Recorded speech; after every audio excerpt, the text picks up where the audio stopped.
इस चैप्टर में classification, different type के क्लासिफिकेशन सिस्टम को सबसे पहले स्टडी करना है। किस तरह से क्लासिफिकेशन हुआ, क्या क्या उसमें इन लोगों ने कैरेक्टर्स दिए उसको क्लासिफाई करने के लिए। तो सबसे पहला जो अटेम्प्ट किया वो अरिस्टोटल ने किया, जिन्हें फादर ऑफ जूलॉजी या फादर ऑफ बायोलॉजी भी कहते हैं। फादर ऑफ बायोलॉजी और फादर ऑफ जूलॉजी भी कहते हैं उनको।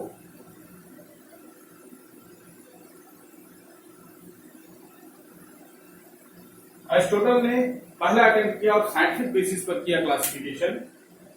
इसमें मेन जो कैरेक्टर उन्होंने देखा वो external feature, simple morphological characters को देखा क्लासिफिकेशन के लिए, और प्लांट को क्लासिफाई किया ट्री, श्रब और हर्ब्स में।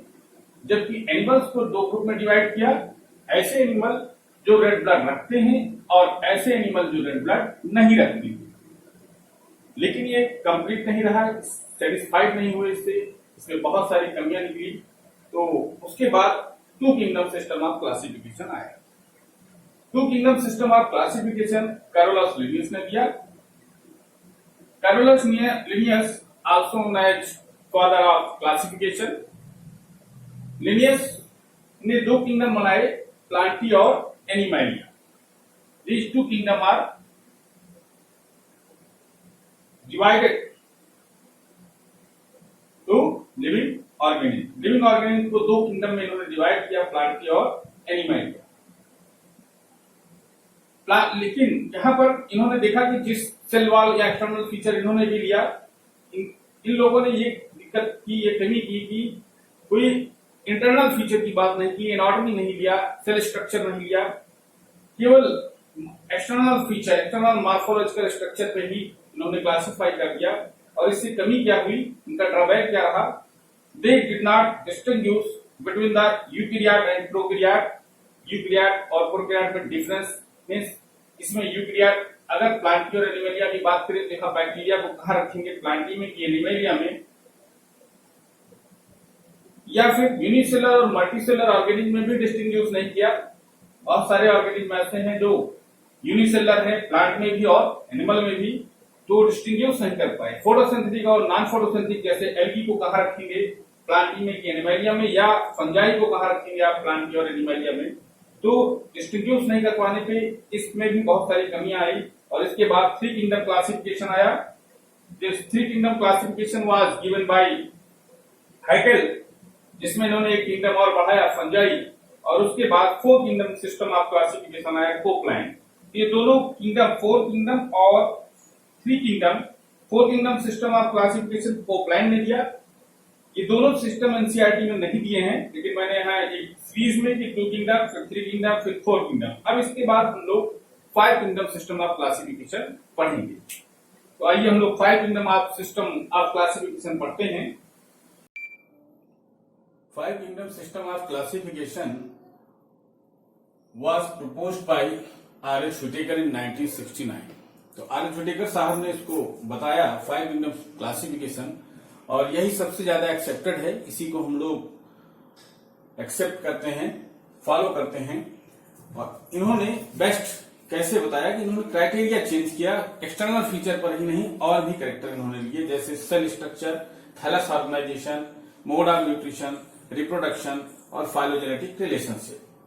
फाइलोजेनेटिक रिलेशनशिप मींस इवोल्यूशन, कैसे कौन पहले आया कौन बाद में आया, ये इनका इन्होंने स्टडी किया। पहले यूनिसेलर आए, फिर मल्टीसेलर आए।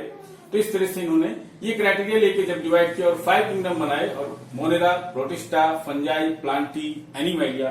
तो ये सबसे ज्यादा बेस्ट, अभी तक हम लोग सबसे ज्यादा मोस्ट एक्सेप्टेड है। इसके बाद सिक्स किंगडम क्लासिफिकेशन कार्लूज ने दिया, सेवन किंगडम सिस्टम भी आया, लेकिन फॉलो हम लोग five kingdom system of classification ही करते हैं। तो ये बेस्ट है। बस इतना ही 3 पॉइंट आपको इसमें मेन तैयार करने थे। आगे हम लोग एक एक करके एक किंगडम पढ़ेंगे। जैसे पहला किंगडम, यहाँ किंगडम मोनेरा के बारे में पढ़ते हैं। आइए, तो मोनेरा के आपको 4 कैरेक्टर तैयार होने चाहिए। अगर ऐसा आता है right the characteristic of Monera, तो आप 4 कैरेक्टर तैयार रखें, इनको बता सकें। Bacteria are the sole member of this kingdom. इसके एक ही इकलौता एग्जाम्पल है bacteria.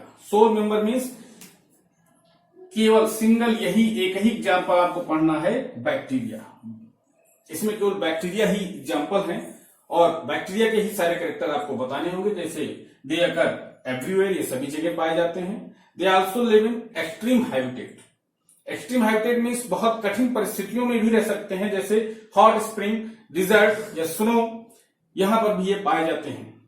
Many of them live in और ऑन द अदर ऑर्गेनिज्म, और इनमें से बहुत सारे अंदर रहते हैं या उन अदर ऑर्गेनिज्म के ऊपर रहते हैं, मीन्स इंडोपैरासाइट या इक्टोपैरासाइट की तरह रहते हैं एज ए पैरासाइट। तो पैरासाइट यहां दो टाइप के होंगे, इंडोपैरासाइट जो अंदर रहेंगे और इक्टोपैरासाइट जो बाहर से रहेंगे ऑन द ऑर्गेनिज्म। 4 पॉइंट में आप देख रहे हैं यहाँ 1 2 3 4 कंप्लीट हो गया। अब नेक्स्ट इसका डिवीजन, ये सबसे ज्यादा इंपॉर्टेंट है, आपके यहां पूछा जाता है, वेरी इंपॉर्टेंट क्वेश्चन, कि बैक्टीरिया को उनके शेप के बेसिस पे क्लासिफाई करिए।